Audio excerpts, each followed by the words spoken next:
大家好，欢迎收看《杨澜访谈录》。彭定康这个名字是大多数中国人所熟悉的。作为最后一任港督，围绕他的是是非非，随着9期香港的回归而进入了历史。在从政40年的时候，他决定要告别政坛，专心致志地去做牛津大学的校长。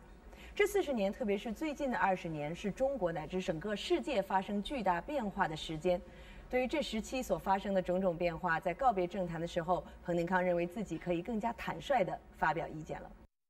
Well, thank you so much, Lord, for being on our show. Actually, I just read your book.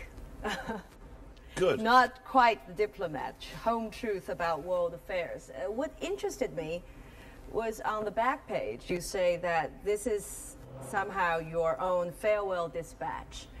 Then my first question is, why did you decide to say farewell now? Is it because you celebrate the 60th birthday or any other reasons? Well, partly because I've done, I think, most of the interesting jobs that are available to somebody like me. And I looked around and there didn't seem to be anything else I was likely to be able to do. I'm also very keen on moving on in life, and I'd been elected Chancellor of Oxford University about 3 years ago, and want to spend more of my time in higher education and writing. So even though I guess I'll get involved in political issues from time to time, I didn't want a mainstream full-time political job anymore. 1944年出生于英国伦敦的彭定康，在自己22岁大学刚毕业不久，便加入了英国保守党。在短短的几年之内，他成了保守党政策咨询的头号专家。此后，他更是先后担任内阁部长、保守党主席以及香港总督和欧盟委员会专员等职，书写了令人炫目的政治简历。而最初，对于这位牛津大学历史系毕业的硕士生来说，投身政治却完全是一次偶然。Well, when a person says farewell, it's very natural to go back to the first days that you entered politics. In retrospect, was that a calculated career for you? It was coincidence. I went quite young on a scholarship to Oxford University.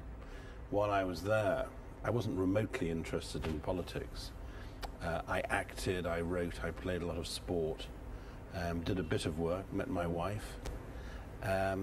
I was supposed after university to be joining the BBC and to learn to be, well, or a producer. Okay. They had very prestigious graduate traineeships, and they awarded about 8 or 10 a year, and I'd got one of them. And then I went to America on a scholarship, and while I was there, I got involved in politics, in a political campaign in New York, and really got the bug.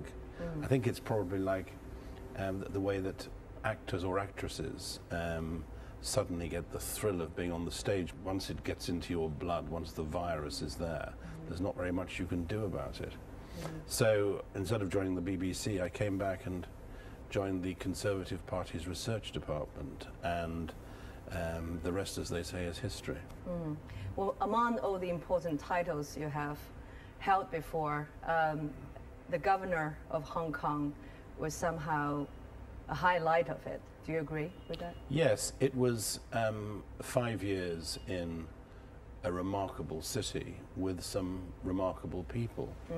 I think in life you're extremely lucky if you get the opportunity of working outside your own culture and outside your own normal social infrastructure. But when you went to Hong Kong for the first place, it was not so light-hearted as it sounds today, right? Because at that time you just lost the campaign for the House of Commons in Britain. So how would you describe your mentality when you came onto the position? One of our greatest poets has a line, "Sweet are the uses of adversity," that very often you actually make the most in life out of things which seem to have gone badly wrong. 这件对彭定康来说糟糕透顶的事，是指1992年他作为英国保守党主席，领导政党取得了议会选举，但却输掉了自己的议员席位。当时的他与首相梅杰的关系非常亲近，后者也曾在自己的传记中提到，如果当初彭定康没有失去议员的席位，那么将很有可能被提名担任财政或外交大臣。可以想象，当这样的机会与自己擦肩而过的时候，彭定康该是怎样的心情？You know, life turned out differently, and I do think it's certainly been my experience that it's a terrible thing in life to spend your time thinking what might have been. And it's even worse to feel sorry for yourself. Did you feel sorry for yourself at the time? For about 24 hours. And a lot of people wanted me to stay in British politics by fighting a by-election, which you can do. It's the elections between general elections. Or they wanted me then to become a member of the House of Lords for a bit as a minister and then leave the House of Lords later to fight an election again. All those things seem to me to be a bit unseemly, slightly distasteful. And I didn't want to be hanging around anyway with people feeling sorry for me. So for about 24 hours I felt pretty bruised.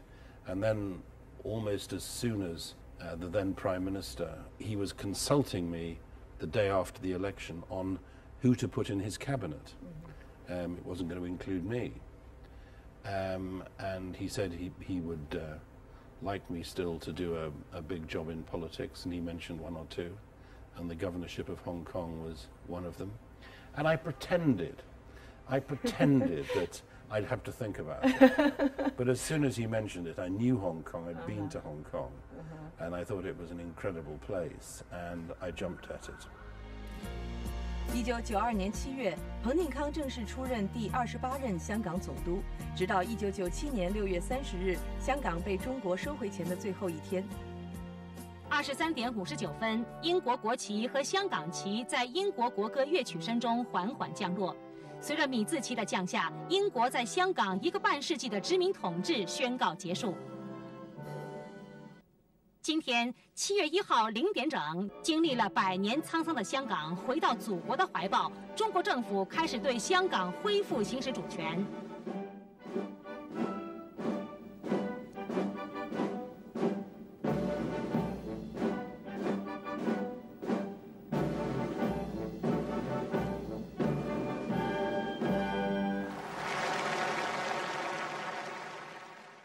What are the words you use to describe the exact feelings of that night when you were leaving? Well, it was personally sad because my family and I had been very happy in Hong Kong. It was sad because it had been a wonderful professional experience, a great job in a great place.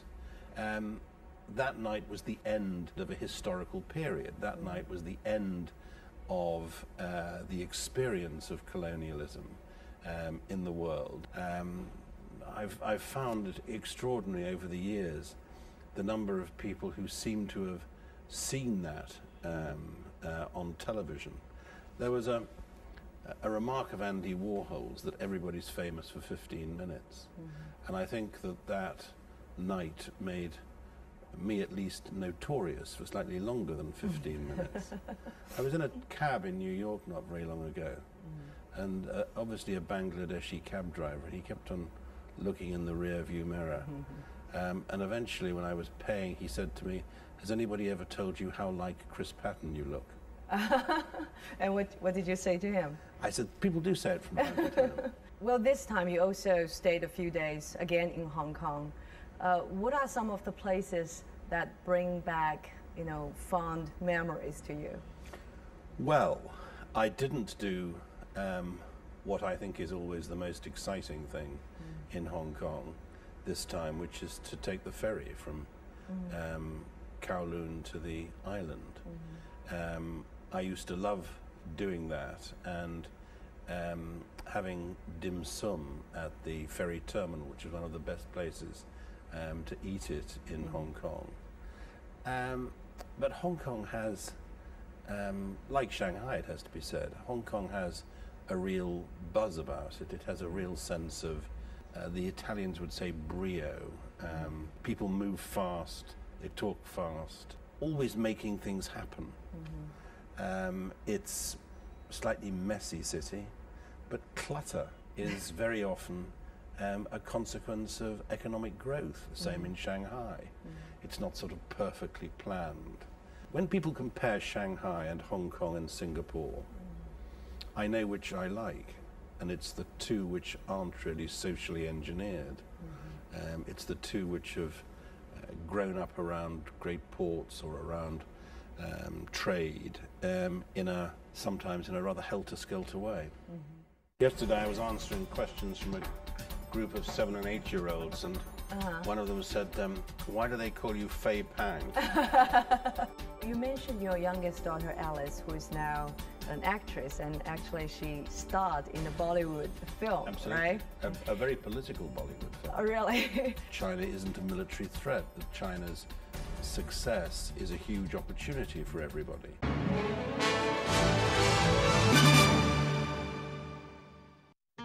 在采访间隙，彭定康与我聊起他这次的香港之行。有趣的是，现在只有7、8岁大的孩子，居然还知道10年前他担任香港总督时的一个绰号。Actually, I think that's a very good story to tell. Was that in Hong Kong? So you met with these a bunch of 7 or 8 years old. We were talking to them about reading and learning English, and they'd all written letters to me. They'd been reading a book about a postman, and one of them said he wanted to read his letter, and he said, Mr. Patton, why do they call you Fei Pang?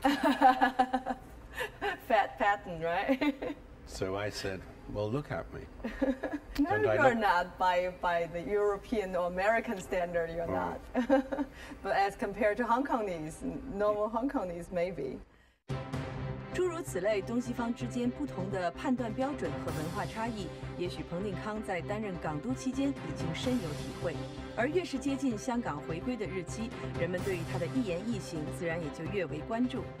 这其中，彭定康对于香港新机场建设费用的审批就曾经引起过轩然大波，而他对立法局一些议席的特殊安排，也令他与北京的关系一度非常紧张。During the most heated arguments and disputes between you and some other, Beijing officials during the late 90s, you were called by many names, and one of which was the sinner for 1,000 generations.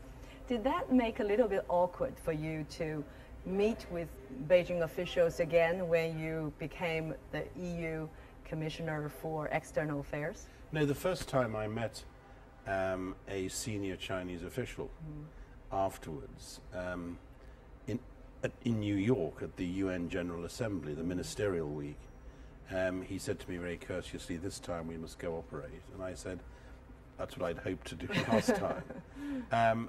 I produced quite early in my time as a commissioner a strategy paper on the relationship between Europe and China, not hiding the problems we had in the relationship, but arguing very strongly that we needed to have a more comprehensive and sophisticated relationship. And I think the Chinese officials responded very well to it. We then produced subsequently another strategy paper, and the Chinese produced their own response to it, which was a very good attempt on both sides to find practical ways in which we could cooperate. So I had a good workmanlike relationship with Chinese officials while I was in Brussels, and as you know, I'm an obsessive on China. I'm incredibly interested in Chinese history and Chinese art and Chinese culture, and therefore it's been a great pleasure for me to be able, while I was a commissioner and subsequently, to visit China fairly frequently. I read about this story. I think it's so funny. You went to give a speech at the Central Party School in Beijing. What did you talk about? They asked me to talk about politics in a post-ideological world. Okay. So it was rather a challenging subject. But I found it an extremely interesting experience. And the first question was, I'd been arguing that one of the consequences of globalization is to push up standards everywhere, whether you're talking about, and I wondered whether it had been a rather over-intellectual approach to the subject. But then the first question was from a woman who worked for the central bank and was a financial regulator, who asked me a very serious and detailed question about money laundering. So I realized that I'd actually hit the spot. 1999年回到欧洲的彭定康成为英国派驻欧盟的代表之一，并在2003年成为20位欧盟专员之一，负责对外关系。有趣的是，在这一阶段，彭定康对有关中国问题的态度似乎发生了很大的变化。他尝试着努力推动欧盟解除对华武器禁运，并且解释欧洲不应该将内部经济的问题怪罪于廉价中国商品的进入。这位东西方之间曾经的特殊人物，似乎又在以不同的角色发挥着他的作用。I think there are issues on which Europe can and must play an important strategic role with China. I think it's extremely important, for example, for us to persuade some on the right wing in American politics that China's economic development isn't a threat. China's success is a huge opportunity for everybody. I feel passionately that what has happened in China in the last couple of decades is fantastically important and valuable for the whole world. I read this book where you said that, from your opinion, China may have more important impacts on the structure of this world versus Russia, who is basically getting a lot of wealth from the oil and natural resources. Could you elaborate on that? Yes, I don't mean to be rude about Russia, but Russia is not a great economic power. Russia's economy is about the same size as the Netherlands. And while Russia today has important energy deposits, oil and particularly gas, which make it a significant player in Europe and elsewhere, it isn't a growing sophisticated economy in the same way that India and China are. What Mr. Putin does, in my judgment, is to play a hand of rather low cards extremely successfully, like a good poker player. And the other people around the table respond to him as though he's got jacks and queens, and he doesn't. Of course, in Europe and in China, we need oil and gas from Russia and from other places. But that's the only thing, really, that the Russians have to sell us. They don't have anything else. So they need security of demand, just as we need greater security of supply. It is, I think, this whole question of energy and commodities, an issue that we have to be very serious in discussing with China and India as they grow in the future. 今年62岁的彭定康，在他40年起起伏伏的政治生涯中，目睹了国际政治与经济的诸多深刻的变化，也参与了一系列重要政策的制定。2004年10月，基于他对英国、香港和欧盟的贡献，英国女王赐予他爵位，他获得了英国上议院一席，重返国会。但是他却说自己已经过了对政治狂热的年龄，在享受准退休生活的同时，他最关心的也许就是怎样当好牛津大学的校长。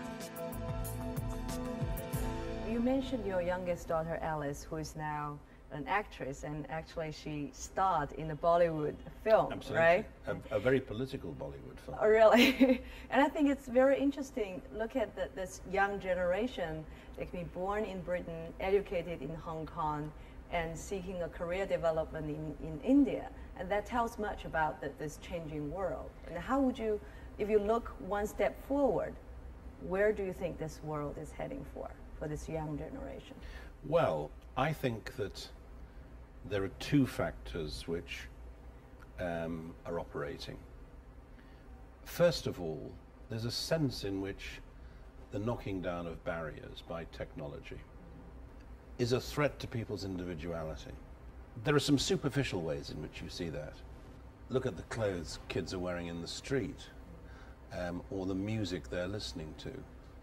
I was in Bangalore not very long ago at the Infosys campus. 14,000 young Indian software engineers, all wearing Nike trainers, Pepe jeans, Gap t-shirts, iPods. Could have been the same in China, could have been the same in America or Europe. And that's the least important end of the point I've made. But there's another point as well, that technology also empowers individuals to make a much bigger impact on the world than they've been able to make before. And I think that's the aspect that we have to enhance. And I also think that it's very important that we try to ensure that technology doesn't increase the divide between the rich and the poor rather than reduce it. Because there are people who say that technology has meant the world is flat. But it's not very flat if you're poor. It's pretty mountainous if you're poor.